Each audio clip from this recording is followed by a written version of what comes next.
If you're looking to boost your communication skills, build better habits, and connect with people on a different level, then the Podgecast is for you. It's a place where connection and communication meet coaching. I'm your host, Podge, a seasoned expert in health, leadership, and psychology. Each week, we'll dive into topics related to health with a keen focus on the art of building meaningful relationships through insightful interviews and practical advice. I believe that everyone has a great story to tell, and by learning from each other, we can not only enhance our own lives, but also strengthen our communities and how we connect with others. So I invite you to join me on this journey of connection and growth. Let's get started.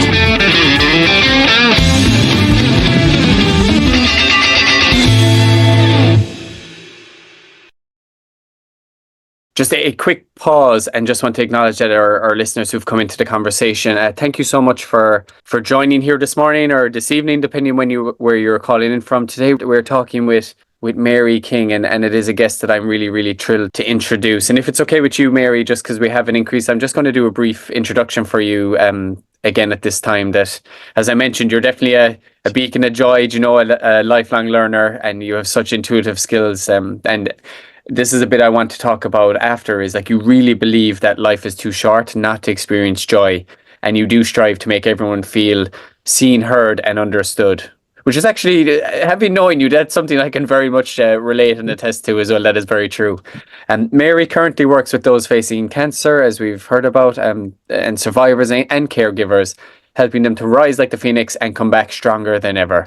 Mary has a multitude of certifications, including the MBHWC, the IAHC, and the CJI. Mary is also a clinical herbalist who uses her intuitive gifts in her coaching practice. So today we're going to explore the incredible work that Mary does with caregivers and how she integrates her various interests and strengths into her practice. Mary, as you were kind of giving your introduction, you were getting a lot of emojis and heart emojis in particular. I think the work that you do is super impactful, and I guess unfortunately or fortunately, like, people can relate to this these experiences as well. In your introduction, we mentioned that you feel that life is too short not to experience joy. So that seems to be a driver for you, is helping people find comfort and happiness in the life that they have at this time as well. And so I'm curious to hear, like, how did that kind of love or develop, and also how did you manage to find yourself then working with caregivers in this space? Experiencing joy. I've always been very cognizant my whole life of people, starting with my mom, who just sort of went through day-to-day life experiencing the grind, Yeah. And she taught me a very valuable lesson. She unfortunately passed when I was younger, and she was about a year away from retirement. And she had a calendar in her bedroom that she would cross off every day as it was over, and she was going to start living when she retired, right? It was like, if I could just get to retirement, I only have this much time longer, and then my life will begin. Mm-hmm. And she was very young. She was 59, and she didn't make it to retirement. She had an asthma attack that led to cardiac arrest, and she passed. And it was a huge, huge lesson for me. I was 24 at the time, and I just thought, wow, she didn't live. She just had this life of responsibility. Not that she didn't have any joy, not that she didn't enjoy her life or anything like that, but she was just always focused on the future to experience her joy. It was always coming. And I think that we need to, having dreams and goals and ideals of what we want our life to look like is very important. Mm-hmm. But I think we need to understand what feelings in that we're searching for, and find everyday activities that we can do today that give us those feelings so we can experience that joy, and then draw in those goals, those greater experiences that we want, because we really do have to feel it now to get more of it. Yeah, I think there can be, and maybe a lot of us kind of fall victim to that as well, as kind of putting things off, or I will be good when, this time comes. Whereas what it feels like you're doing is really bringing people into the present moment and kind of saying, no, let's do this like right now. Let's not put it off. Yeah, exactly. And you know what? That helps me so much too, because I have been guilty of that for most of my life, even with that early lesson. Mm-hmm. It's just like, oh, if I get a better job, I'll be happier. Oh, if I could just move here, I'll be happier. Oh, if I had a bigger house, I'll be happier. And it's really eye-opening to me to learn to explore those feelings of what that goal is going to give you and bring a little bit into your life now so that you can attract more of it. So we could summarize like that. That's kind of your reason for being, we'll say, is you want to bring people into like the now and get them enjoying and feeling a sense of joy in their life. And just talk to me a bit about kind of your career steps. That how did you kind of end up in the caregiver space? I think it's something that's been with me always. I can remember my grandma moving into the house when I was in junior high and having to be the sibling that stayed home while my parents were out of the house and my sister was out of the house, and make sure she had what she needed. She had a little bell that she could ring. Very annoying at times, definitely. And then I took care of my father in the final 3 months of his life as he battled cancer. And I also lived through the AIDS epidemic very, very, very closely. I managed a gay nightclub, and during the height of the epidemic, I was fresh out of college. I was so young, but I mean, I lost 43 employees from the nightclub that I managed alone during a 6-year period when I was there. And it often really helped me to find out about who these people really were by sitting with them and just listening and, providing a nice meal for them if they could eat, and helping them get outside into nature or just whatever needed to be done. I was really, that sounds great, but I was really just shooting arrows in the dark. I was just doing what I felt needed to be done. So I think the whole caregiving concept has been something that I've always been very familiar with. And then, of course, my age group right now, I'm Gen X, and a lot of us are facing aging parents right now who have dementia or Alzheimer's, failing health, moving back into the house. Today's world, you often have multi-generation households just because that's the way we need to be. And there's just a lot of people out there who giving up their jobs, giving up their lives, pretty much their social life, and taking care of aging parents. So when I started studying coaching for people facing cancer, I really understood the aspect of a caregiver and what a mental load, for lack of a better word, that must be. I've met with people who, they experience guilt that they're not doing enough. They experience guilt that they're not sick. They experience shame because they want to just get out of the house and go to the park with the dog. Sometimes you feel like you shouldn't be having any fun. It's a very complex situation. Everyone is unique, but I just really love giving people a space where they can have safety in expressing what they need to express, doing some scream therapy. I have lots of little tricks. Throw a tantrum like you're a 2-year-old and just get it out and not be ashamed of it. I do just want to acknowledge, Mary, that we've known each other for several years, but there was a lot of stuff that you mentioned that I was totally unaware of. So I appreciate the vulnerability and you being able to share your story. And I think it does paint a really vivid and clear picture as to why you were passionate about the work that you were doing. Thanks. Let's talk a bit more about this, the cancer coaching that you do. What do you kind of mentioned that obviously caregivers sometimes feel like maybe they can't complain or they have to just kind of get on with things while supporting others. What kind of coaching do caregivers need, or what kind of coaching do you provide them? First thing, I use a model called SLAMS. So the S stands for stop. First, we just want to stop and take stock sort of every emotion that they're feeling. I mean, what's really going on with them? And a lot of times that's the hardest step because, again, there's this stigma against your own feelings, and it really doesn't come from anywhere. It comes from inside us, our own negative disruptor voice. And just to get someone to stop and say, okay, this is what I'm facing right now. This is what I'm having trouble with, rather than just continuing to push it aside and push through things. That's really, it's really important. And along with stop, there's locate, and that kind of just really helps you locate. I use the Hero's Journey map by Joseph Campbell. The women that I trained under, they redid it as the Cancer Journey map.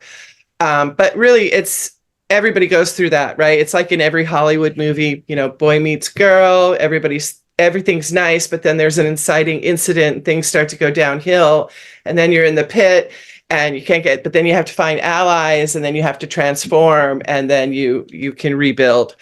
And we all go through this journey in our lives, no matter what we're facing, again and again and again, and with different things. But so, getting them to stop and getting them to locate exactly where they are really helps them go to the next step, which is just assessment of where they want to be. And then, then we can motivate them and really find out what their gifts are for the world and what their story is, and the actions that they can take next to get where they want to be, and kind of see the end, see the transformation that comes at the end, and pick who their allies are, and understand what we need to leave behind, because they go through the same journey that the people facing cancer go through. It's just different because it's caregiving. Yeah, it sounds like to me is you're really trying to emphasize to the person, or even like coach them or support them in the fact that knowing that, like, if you aren't kind of looking after yourself, you're going to be doing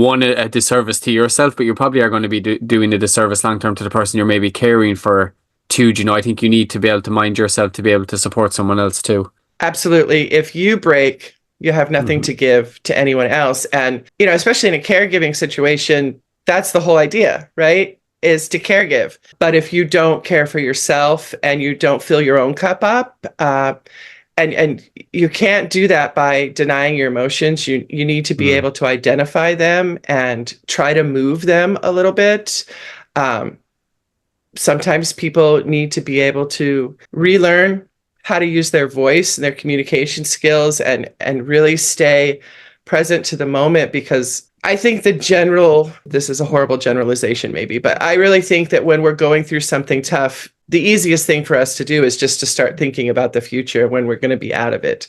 But you can lose a lot of preciousness when you don't remain present in what's going on. And then oftentimes caregivers want to withdraw from their sense of community, from their friends, from maybe other family members. I've seen it when, one sibling is taking care of someone and the other siblings are far away, and they cut off lines of communication.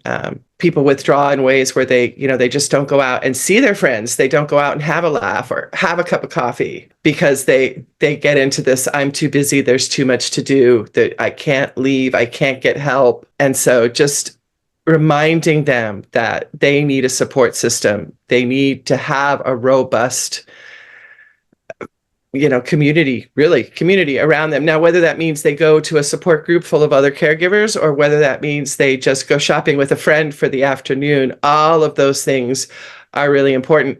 I have one patient who, when she really knows that she is ready to scream, so to speak, she goes to the public library because she loves books and she loves the quiet, and she sort of loves the autonomy of it. But to her, that is a sense of community that's very soothing. So identifying that and knowing that that was a safe place for her to sort of unwind and sit in a chair and read a book was a really beautiful thing. And she's really grateful now. She makes dates on her calendar for library time. Good. You brought up the library. We actually did a podcast episode recently kind of talking about the third place or third space.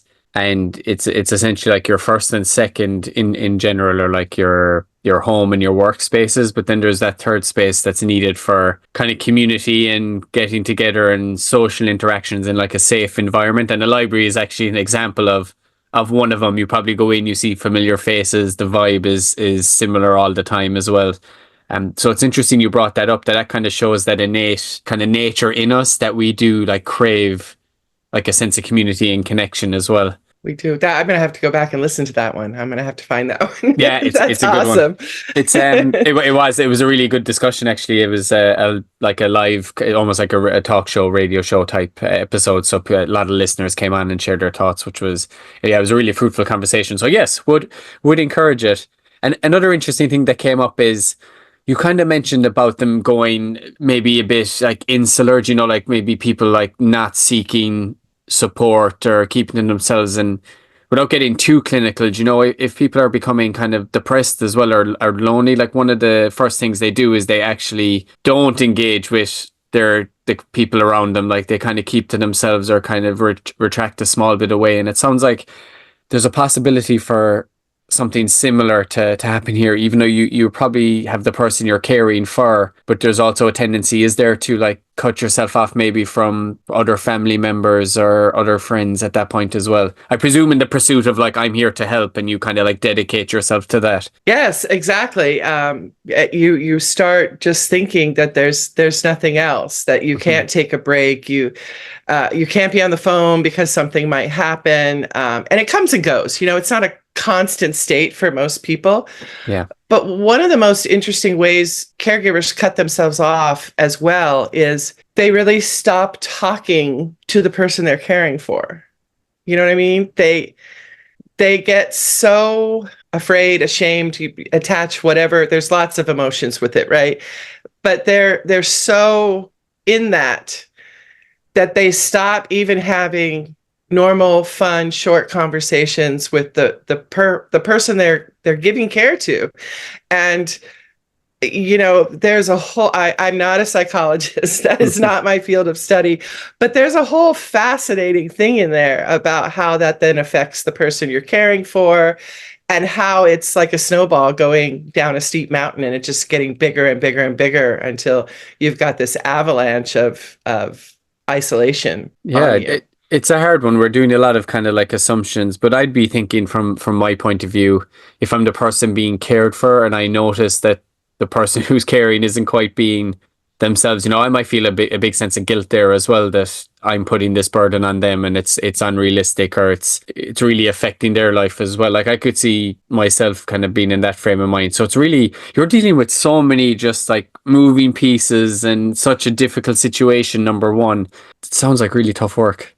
You know, it's funny, Podge. I was talking with someone the other day and they were asking me about my work. And I said, you know, I really love it. I really love working with this population. And he kind of corrected me and said, well, I can't imagine you love working around cancer because we all wish there was no cancer. And I said, oh, well, of course. But he really got me thinking about maybe rephrasing that to people who don't know me, because I don't want to seem overly eager or anything. I just see a real need for understanding there. And in my mind, someday I hope to carry it on to other acute chronic conditions, you know, as I build my practice and everything. But there was a need. There are so many stories I've heard from friends who have faced cancer. A dear friend of mine faced cancer and went to a very prominent hospital institution for her recovery, and went through a bone marrow transplant. And in her case, the hospital had coaching for caregivers, but they provided no coaching for the patients. So just finding out where those missing pieces are and being able to get in there, I don't actually think it's really hard work. Definitely there are times when I have to cut the cords and disconnect. And knock on wood, I haven't had to face any of my clients losing the battle.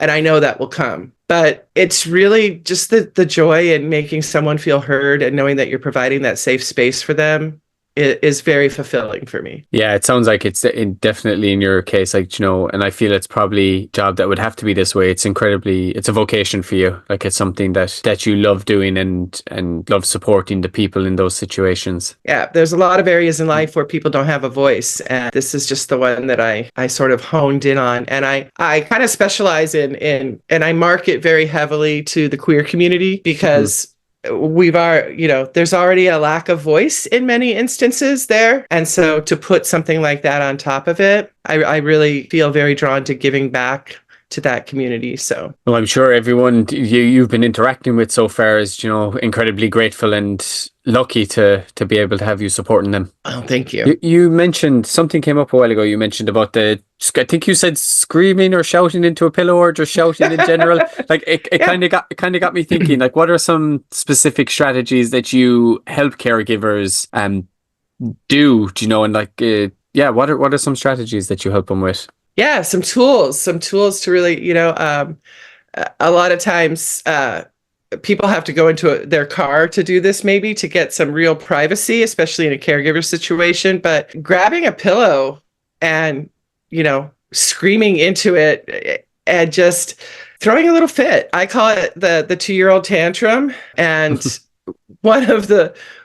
I really love acting this out for people and I just go berserk with it. And I throw the pillow around and I scream and I kick at the pillow. I hold it up and I scream as loud as I can into it. And then I try to get them to a place where they will be comfortable enough to do that on Zoom or in person with me. But once you feel that incredible frustration release, it's a quick tool that anyone remembers easily. And, if you can find a place to do it, like I said, I often suggest people go sit in their car. You don't have to take the pillow with you if it's too big, but just rant and rave and scream and grab the steering wheel and just get it out. Like you don't even have to give voice to exactly what it is, just emote. Movement is so important. And the flip side of that is I also use laughter yoga to bring people back into their own bodies and feel their laughter as they're experiencing that, because laughter yoga is so healing and actually has been proven physiologically to boost the immune system and lessen depression. Because you know me, Podge, that I really love laughter yoga. So that's the flip side of that, is like, let's express our frustration and everything, but then let's remember our joy. The laughter yoga, that did pop into my mind when you gave the example about going into the car, because I was lucky enough, I think it was during COVID actually, that you did one, and it was obviously virtual at the time as well. And I'll be fully honest with you, Mary, like I am a yoga teacher, I'm very open-minded, but I was skeptical about the laughter yoga, going like, how is this going to work, especially remote when we're like not together. This is just me like sitting in a room and my family are thinking I'm mad because I'm just like laughing. And but it was really funny. When we got onto it, I was skeptical, and next thing the first person laughed and I was kind of like, whoa, like what is this? Where am I? And next thing it's infectious, even through a screen. Like I started laughing, and next thing more people started laughing, which made me in turn laugh more. And it was very cathartic, really. Actually, you kind of felt really good after it. So definitely, if people have engaged in it, feel free to just leave us an emoji to let us know you have. Feel free to drop me a DM if you have, or if you have any specific questions for Mary in this talk in general. But it was just really good. Like I came out of that feeling so energized from something that I was particularly skeptical, but within like a minute, I think, the way you led the class as well, just totally, you were doing like the different types of laughters. I remember like pretend you're like this type of an actor now, or you're in this situation. And it was really good. Yeah, I'd highly recommend it for anyone. Thanks. Yeah, I've always really enjoyed public speaking and stuff, and it doesn't mean I don't get nervous, but having to give myself over to doing those laughter yoga classes virtually, all I can say is the audiences were always great, and it just the results and the comments that I got, and just seeing the smiles beaming on people's faces, I was always like, yeah. Who cares? Act a fool. Come on, let's laugh together. It's so powerful, so powerful.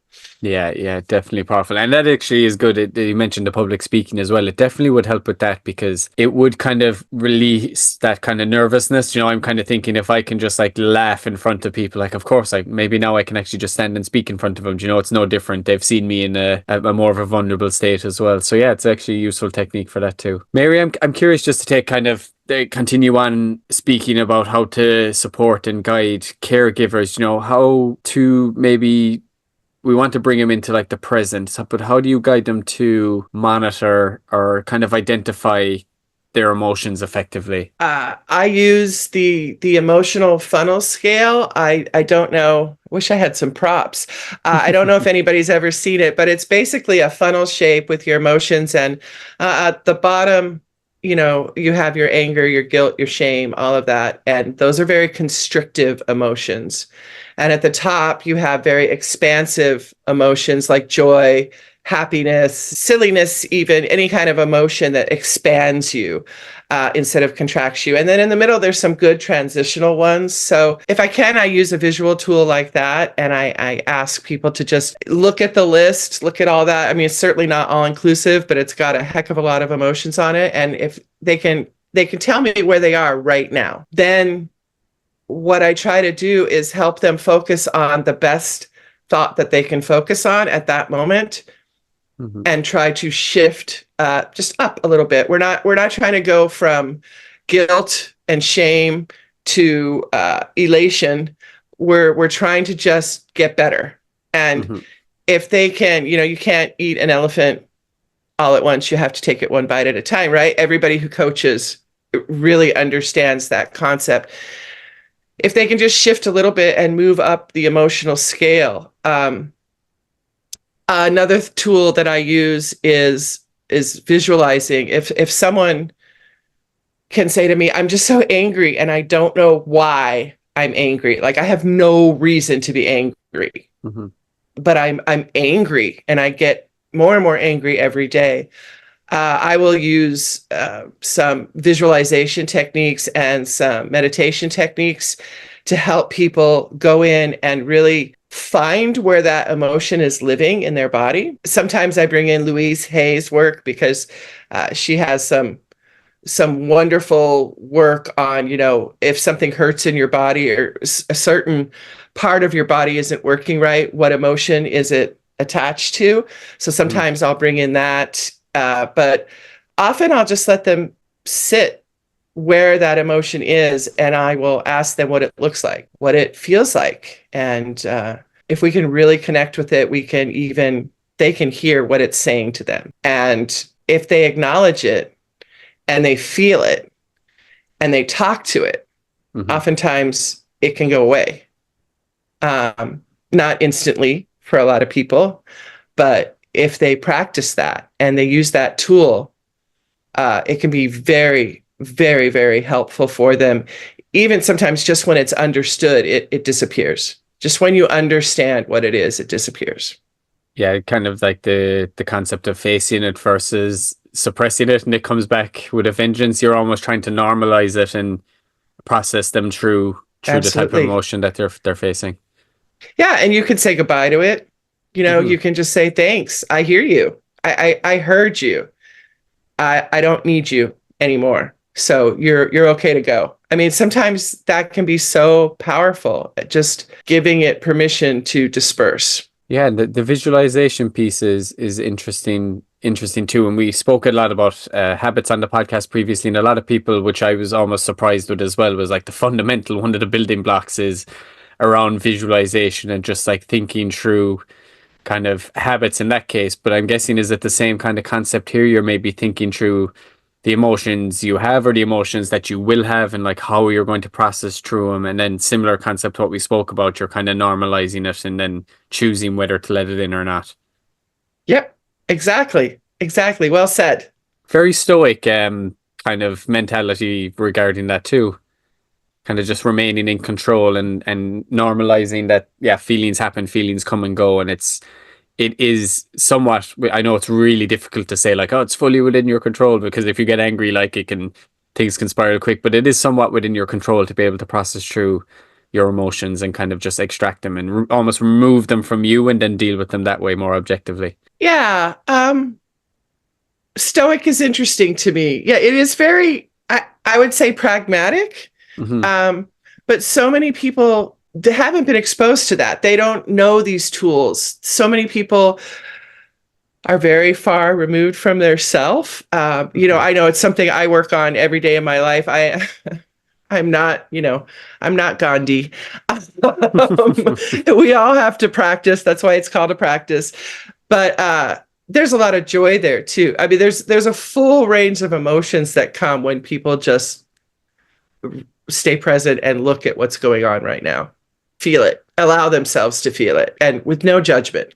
And it can be, and I've been guilty of that too. It can be very, very easy just not to be present in the moment and you're kind of going through the motions. I look back in periods in my life and was like, I wish I was a bit more like self-aware or present that at that time too. So it is something like very normal to us as well, but I do appreciate your kind of intention on being present. Yeah, it's a tough one for me. I mean, yeah, I often joke that I was asleep for 10 years of my life, but that's a whole other podcast episode. we might have to have you on again to discuss. Do, do you mind if I just take a slight tangent to, we spoke earlier about maybe fighting against the withdrawal from other friends and family members too, and I'd love to ask maybe a question for you, kind of what advice you can give to caregivers who might feel the urge to withdraw from their social circles. Oh, yes, my advice, don't, capital letters underlined. Find someone. Not everybody can, and I recognize that, but find one person in your life that provides a safe space for you that you can just emote. Find a walk that you like. An ally doesn't have to be a person. An ally can be a favorite walk. It could be the forest. It could be going to a movie by yourself and eating a big tub of popcorn. Allies can be other things other than people, but really start with finding that ally, finding that safe space. And if it has to start with your car and screaming in your car, do it proudly, because once you get those emotions out, you'll be more open to sharing them.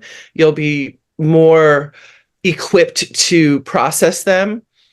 But that is the one thing, is just fight that fatigue, fight the isolation, and go do something. Even go sit in a park and watch people, and just get back to your humanity with that, and realize that you're more than whatever happens in the room or the house or the facility where you're caregiving. Yeah, so just connecting with any aspect of nature, whether it be a person in, like you said, in the park, out in nature, anything is probably a good start. Adopt a dog. Okay, you did say adopt. That's funny how I heard the dog. Oh yeah, a dog could be a great. That's actually a great idea and great companionship too, right? I know we kind Right. of said it with a laughter, but there's Yeah. obviously a lot of truth to that.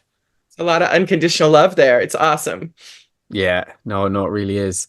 If someone does go down the route of, okay, there's someone close in my life, like I'm gonna speak to them. How do you know it's the right person, number one? And then how do you know how to do it in the right way? Because I can imagine if I'm just going venting all the time, I don't know, if I choose the wrong person, they might be just like, why you like just stop venting? Do you know, how do you know who to choose, or do you give any advice around that? That's a really good question, and I have been asked that before. A lot of that's trial and error. However, getting back to those communication skills and asking for what you want, I always advise that, before you vent, you have a conversation and you allow yourself to be vulnerable and open up and say, I'm in a really tough spot right now. I'm really frustrated. I have a lot of emotions that I have no outlet for, and I need someone to provide a safe space and just listen. You don't have to fix it. Just listen to me. There's no fixing involved. And I thought of you because, we've always had great conversations and I feel authentic around you. Or I thought of you because you're my favorite sibling, or I thought of you because, hey, when you were my boss, you were always so authentic with me and so compassionate. Be real, address the elephant in the room, and ask for what you need.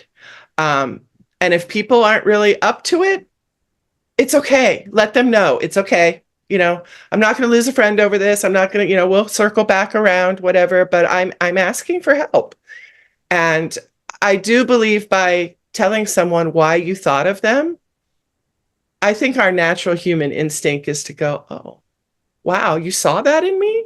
Mhm. Okay. Yeah, I'll be there for you. That's such a very important point, because in my example, I did imagine if I took myself, like I would just go to the person and start kind of leaving all my feelings out there, telling them everything, versus what you said is let's set the stage, like let's have a discussion. This is what I need you here for, and by explaining that to them, you're kind of, yeah, you're just laying out the parameters and kind of making it clear as to how they can support you, which I think was the missing piece in the way I was thinking about it. So I think that's very, very important advice. Yeah, and you're giving them an out on that whole fixing thing, right? Because whenever somebody approaches us who's upset or emotional, whatever, isn't that our first reaction? Because we're human, that we want to fix it. I mean, I fight the fixies all the time. uh, every day of my life. I can fix that for you. I've learned so much through coaching. Just telling someone right up front, I don't need you to fix me. I just need you to listen to me. Yeah, so it like totally powerful and totally changes like the dynamic of the relationship as well. Hopefully everyone has someone in their life that they could think of that I've had clients work with me that have thought of the weird, like their barista. Mhm. And I've been like, go for it. What do you have to lose? And they've actually ended up becoming best friends with their barista, but they just really liked the way the barista noticed them every morning and was really nice to them. And yeah, they knew that was part of their job, but they just really liked that. And they also could face the barista without the baggage of knowing someone long term. Sometimes Mhm. that helps. Ironically, that was also in our podcast around the third space. We spoke about coffee shops being that space, and exactly that example. Like you might have a barista that greets you every day or knows what your coffee is, and that's a connection in itself too. Absolutely. And a great way to feel special. Yeah, yeah, 100%. And Mary, I'm curious, when we were preparing for this, obviously I know you put down about your top five strengths and how you like to bring everyone to the table to be heard. I'm wondering if you can maybe talk our listeners through that. Yes, yes. So I use the Clifton Gallup Strengths Assessment. Oftentimes I will use it with my clients because it helps give me an understanding into them. So my top five strengths are strategic, connectedness, activator, arranger, and positivity. So strategic surprised the heck out of me, but Me but I too. No, I'm guess just kidding. I guess I'm always trying to make things work. So I guess that's my strategic ability there. But that connectedness, the activator and the arranger. I mean, that's just me to a T, right? Because I want to bring everybody to the table. I want to get something going.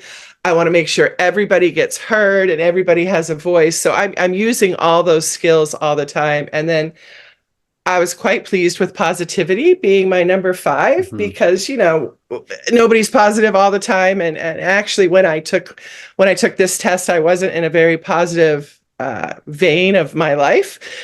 So I thought, yeah, that's who I am. And it really helped me get back to some of that. Like, yeah, cut it out. That's who you are.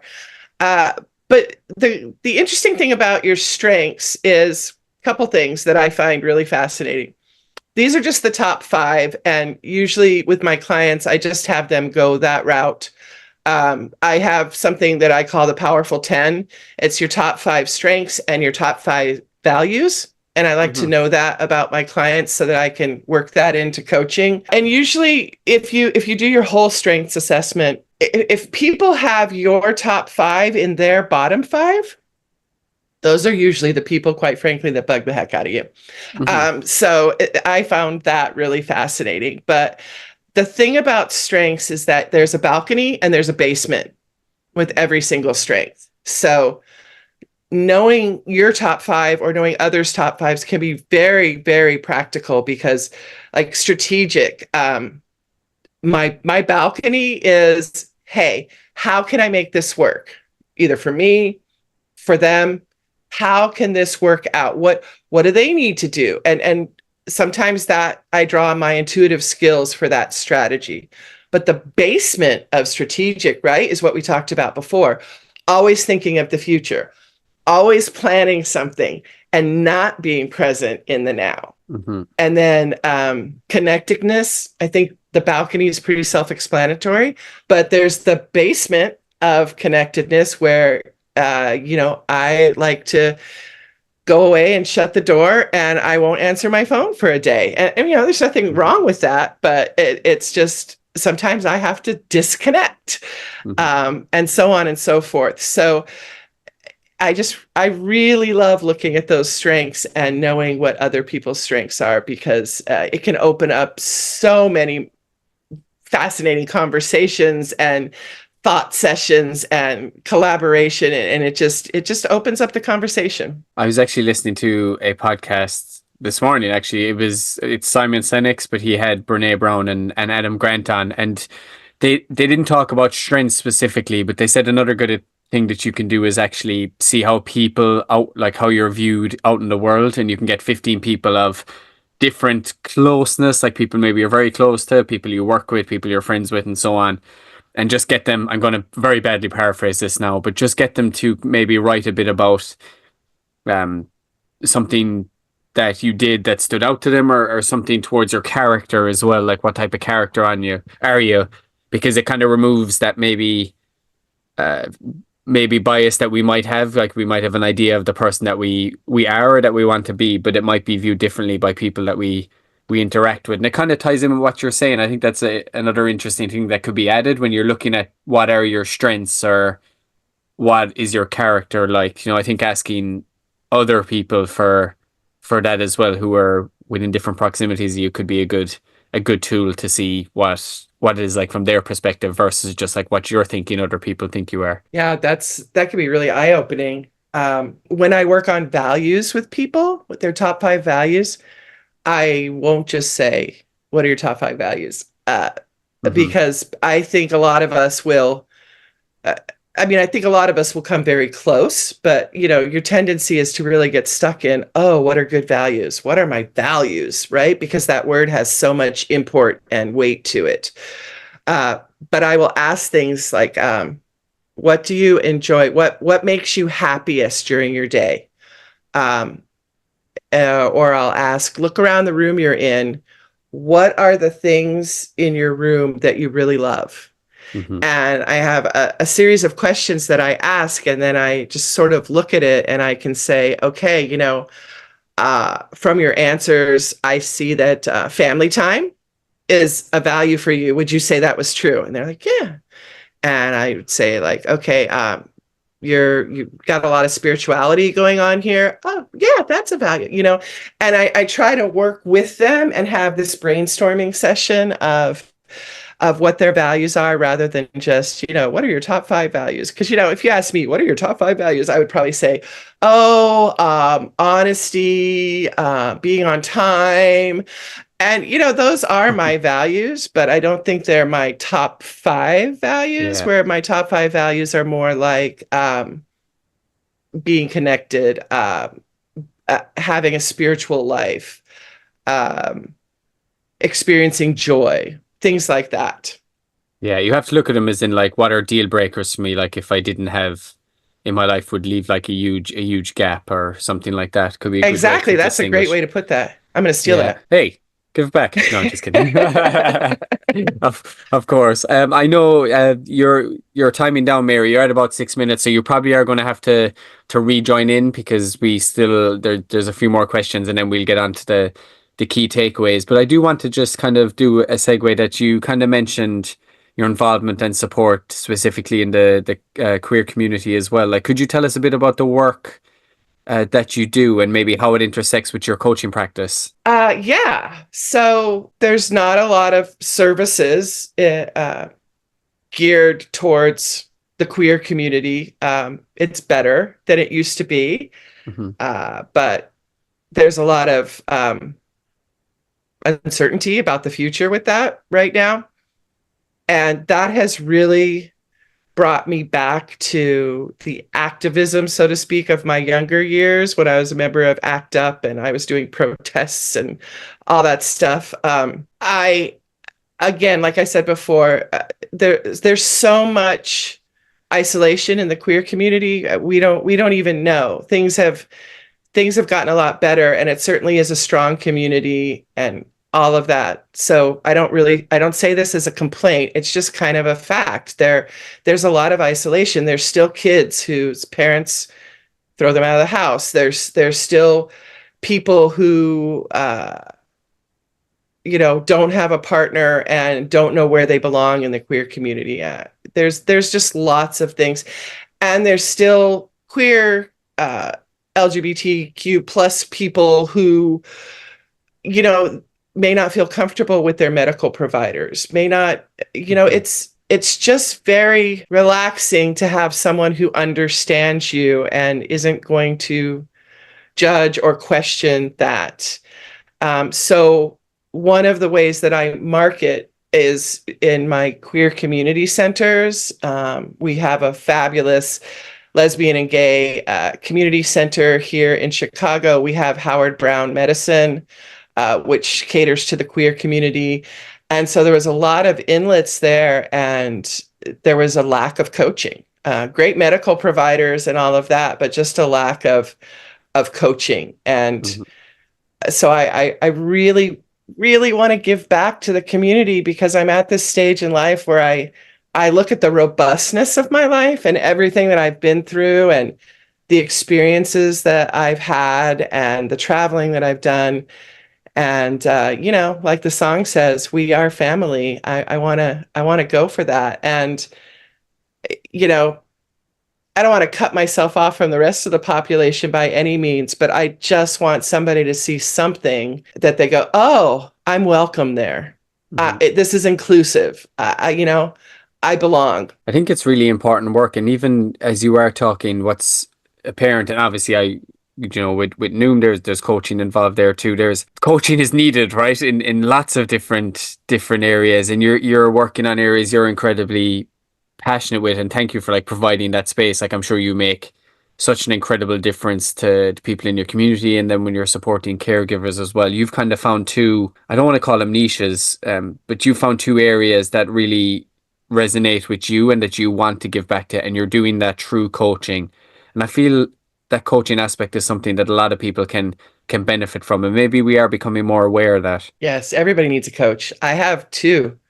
Yeah, that's an important point to bring up. Even coaches have Yeah, coaches as well. I know. Everybody needs a coach. I have a financial business coach, and I have my everyday life strategy coach who is also an intuitive, and I've been seeing her for 3 years, and just that whole process has really helped me get to the point where I can make major life changes Hmm. and just really feel at home with me again. Yeah, and I like kind of you're practicing as you preach. Often like the when we gave the caregiver example, you can have a tendency to support the person you're supporting by yourself, and I'm going to do it. And the same can be maybe as a coach, right? You could have a tendency to be like, I'm supporting the people I'm working with. I'm the coach. I should know everything, but you're able to have that like humility to realize like I don't, and I also need this support because I'm just a person as well. Oh yeah, yeah, and it keeps you stretching and growing and Hmm. expanding,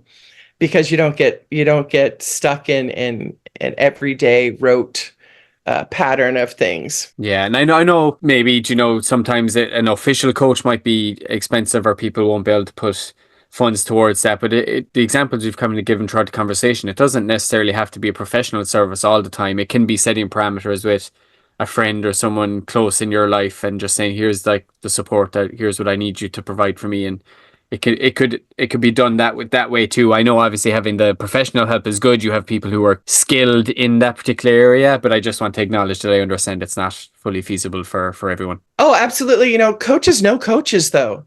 Mm-hmm. And ask somebody if you want to work with each other, um, reach out to your social coach circle and say, hey, I need a coach, and I need it, to be free because I don't have the extra money for it, but I am willing to give too. Yeah, there's all kinds of ways. And I've been lucky enough to be really honest with people about what I could afford and what I can't afford, Mm-hmm. and get some really steep discounts in my coaching. So Yeah, be you honest. never know. Mary, you've just timed out there, but if you want to jump back in, I think we can just discuss a few key takeaways from what's been a really, really detailed and fruitful conversation. So looking forward to just getting you back in, and a big thank you to all of our listeners who have joined us. We're above 200, which is wonderful to see this Yay. morning or this afternoon. Okay, Mary, let's provide a few key takeaways for our listeners. Okay, so I think a key takeaway is wherever you are, be honest about it and be willing to be vulnerable a little bit and just tell people what you need. Someone's going to hear you if you tell them what you need, but nobody knows what you need if you don't tell them. And don't just keep shoving your emotions aside or thinking that you're wrong because you're feeling them. Really, really look at those emotions and try to hear what they're telling you.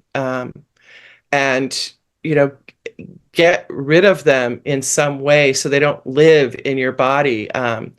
We can do the screaming into a pillow. We can do throwing the tantrum. You can go on a hike to, a mountainside and scream. You can go foresting and hug a tree and talk to the tree.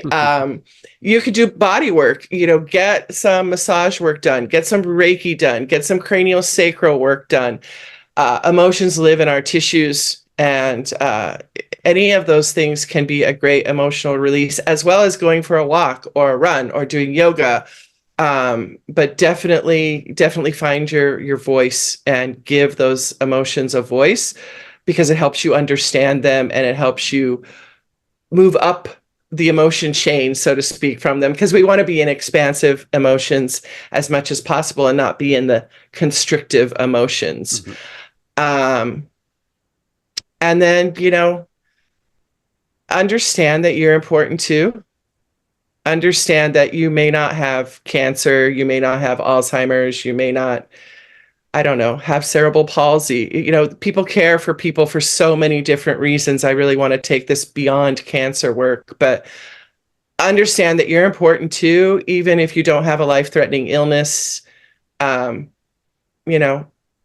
doesn't mean you're not important too. So remember that, and just allow yourself to have some importance in your life, whether it's going to a library, reading a good book, spending a day watching people in your favorite coffee shop or at a park, going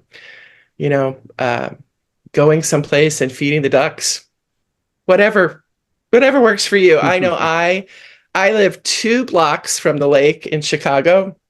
Lovely. And you'd be so surprised how many times I feel like I really need an outlet to some frustration. And I'm like, Mary, go to the lake. It's 2 blocks away.